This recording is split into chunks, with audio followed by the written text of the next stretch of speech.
Selamat datang di channel Jendela Sains. Di video ini kita akan membahas kaidah pencacahan part yang ke-9. Masih tentang lanjutan contoh soal dari permutasi. Simak terus video ini sampai akhir. Contoh soal berikutnya, terdapat 4 buku matematika, 3 buku fisika, dan 3 buku kimia yang masing-masing berbeda jenis. Akan disusun pada sebuah rak panjang. Tentukan banyak cara menyusun buku-buku tersebut jika A. Susunan bebas. Nah, jadi di sini ini ada 4 buku matematika, 3 buku fisika, 3 buku kimia yang masing-masing berbeda jenis. Ya, kita nggak tahu maksudnya berbeda jenis itu mungkin yang satu buku kelas 10, yang satu buku kelas 11, nggak tahu. Pokoknya ada 4 buku mat berbeda, 3 buku fisika berbeda, dan 3 buku kimia berbeda. Misalkan saya kasih nama buku matnya M1, M2, M3, M4 gitu ya. Lalu fisikanya misalkan F1, F2, F3. Kimianya K1, K2, K3. Nah, jadi totalnya ada 10 buku yang akan kita susun di sebuah rak yang panjang. Yang pertama adalah tentukan banyak cara menyusun buku-buku tersebut jika susunan bebas. Ya, berarti kita pakai permutasi. Permutasi gimana? Ya, ini dari berapa unsurnya? Ada 10 kan? 10 buku kan? 10 buku diambil berapa? Diambil semuanya kan? Disusun semuanya ini. Bukan cuma 10 buku terus diambil 8, 2 sisanya nggak disusun. Kan nggak seperti itu. Semuanya disusun. Berarti ini kita pakai yang rumus NPN. Permutasi N unsur dari N unsur berbeda. Jadi diambil semuanya. Disusun semuanya. Yang rumusnya sama dengan N faktorial. Berarti kalau misalkan di sini ada 10 buku totalnya, terus disusun, susunannya bebas, ya tinggal 10p10 atau langsung aja 10 faktorial. 10 faktorial ya tinggal dihitung. 10 kali 9, kali 8, kali 7, kali 6, dan seterusnya. Kalau kalian hitung ketemunya 3.628.800 cara. Ya, banyak sekali ya. Tapi kadang gini, di beberapa guru, kalau misalkan tidak diperbolehkan kalkulator, kalau jawabannya angkanya besar-besar seperti ini, 10 faktorial, kalau kalian hitung 10 kali 9 kali 8 kan sangat panjang ya. Bahkan kita lihat hasilnya ini sampai 3 jutaan seperti ini. Jadi biasanya beberapa guru itu cukup jawabannya dalam notasi faktorial. Jadi jawabannya 10 faktorial. Kadang seperti itu. Oke? Nah, soal A ini sebenarnya bisa kita jelaskan pakai metode filling slot atau pengisian tempat. Jadi anggapannya rak ini kan kayak tempat gitu ya. Ada 10 tempat. 1, 2, 3, 4, 5, 6, 7, 8, 9, 10.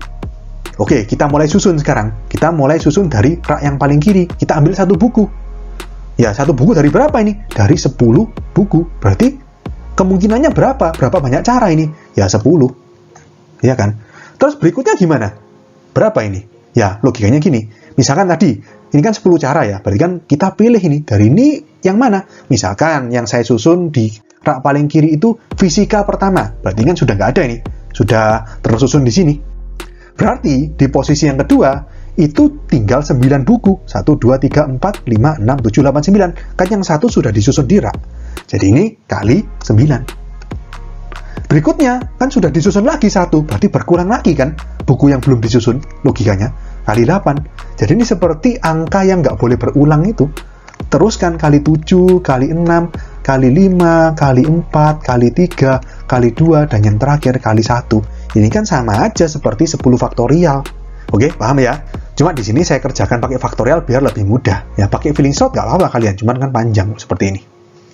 Oke, kita ke soal B. Buku-buku yang sejenis berdampingan. Sejenis itu maksudnya yang mata pelajarannya sama. Jadi matematika kumpul sama matematika harus berdampingan. M1, M2, M3, M4 nih nggak boleh disisipi sama buku lain. Habis M1, F1 nggak boleh.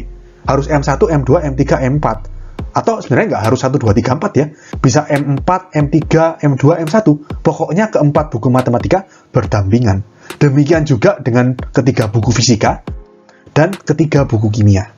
Nah, kalau seperti ini gimana? Ya, kita pakai logika gini. Anggapannya, kan kita mau buku yang sejenis ini berdampingan. Anggapannya gini, buku mat 1, 2, 3, 4 ini saya ikat jadi satu bendel. Buku fisika 1, 2, 3 ini saya ikat jadi satu bendel, jadi nggak mungkin disisipi. Buku kimia, ketiga buku kimia, saya ikat jadi satu bendel. Sudah kan? Berarti kan yang kita susun itu cuman 3 bendel. bundle yang isinya mat, bundle yang isinya fisika, dan bundle yang isinya kimia. Terus disusun. Berarti 3P3 kan, bukan 10P10 lagi. Atau 3 faktorial di sini. Lalu hati-hati. Di dalam bendelannya mat itu, kan juga bisa ditukar-tukar posisinya. Nggak harus M1, M2, M3, M4. Nggak harus urut. Mau M4, M3, M1, M2, nggak apa-apa. Yang penting kan dalam satu bundle. Nah, terus itu gimana? Cara tukar-tukar yang di dalam mat sendiri itu gimana? Ya logikanya kan berarti 4P4. Dari 4 disusun kan? Jadi 4 kali 3 kali 2 kali 1. Atau 4P4 atau 4 faktorial. Jadi 4 faktorial tuh biasanya saya ngomongnya 4 buku matematika bisa tuker-tukeran. Tuker-tukeran posisi maksudnya. Fisika pun juga demikian. Jadi ini kali 3 fisikanya, kali 3 faktorial. Kali lagi, kimianya di dalam bendelan, di dalam iketan itu bisa ditukar-tukar juga posisinya. Berarti kali 3 faktorial. Jadi jawabannya 3 faktorial kali 4 faktorial kali 3 faktorial kali 3 faktorial. Atau kalau dihitung pakai kalkulator ketemunya 5184 cara. Oke, paham ya? Sekarang kita ke soal C. Hanya buku matematika yang berdampingan. Berarti yang diikat itu cuma matematika. M1, M2, M3, M4 ini jadi satu bundle. Fisika sama kimia dibiarkan lepas. Berarti yang disusun ada berapa? Kalau gini. Berarti kan matnya jadi satu bundle. Terus ini sendirian. Berarti 1, 2, 3, 4, 5, 6, 7. Ya, jadi ada 7 buku atau bundle yang kita susun. Artinya 7P7 atau 7 faktorial. Tapi jangan lupa dikali di dalam bendelannya mat itu yang isi 4 buku mat. 4 buku mat ini bisa ditukar-tukar. Berarti dikali 4P4 atau 4 faktorial. Jadi jawabannya 7 faktorial kali 4 faktorial. Kalau kalian hitung pakai kalkulator ketemunya 120.960 cara. Oke, sekarang kita ke soal D. Ketiga buku kimia tidak boleh berdampingan.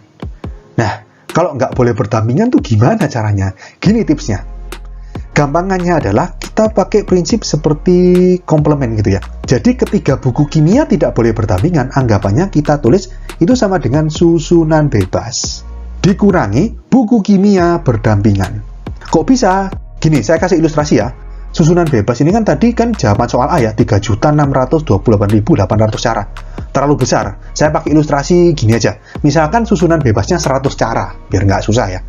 Kalau susunan bebas 100 cara, dari 100 cara itu ternyata buku kimia yang berdampingan itu 60 cara, berarti sisanya yang 40 cara, buku kimianya nggak berdampingan. Ya kan logikanya gitu. Jadi di sini tipsnya, kalau ditanyakan tidak boleh berdampingan, itu nggak bisa kita langsung hitung. Kita harus hitung semuanya atau susunan bebas dikurangi kalau berdampingan.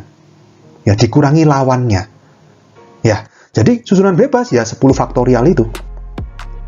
Dikurangi, kalau buku kimia berdampingan, berarti kan K1, K2, K3 ini diikat menjadi satu bundle.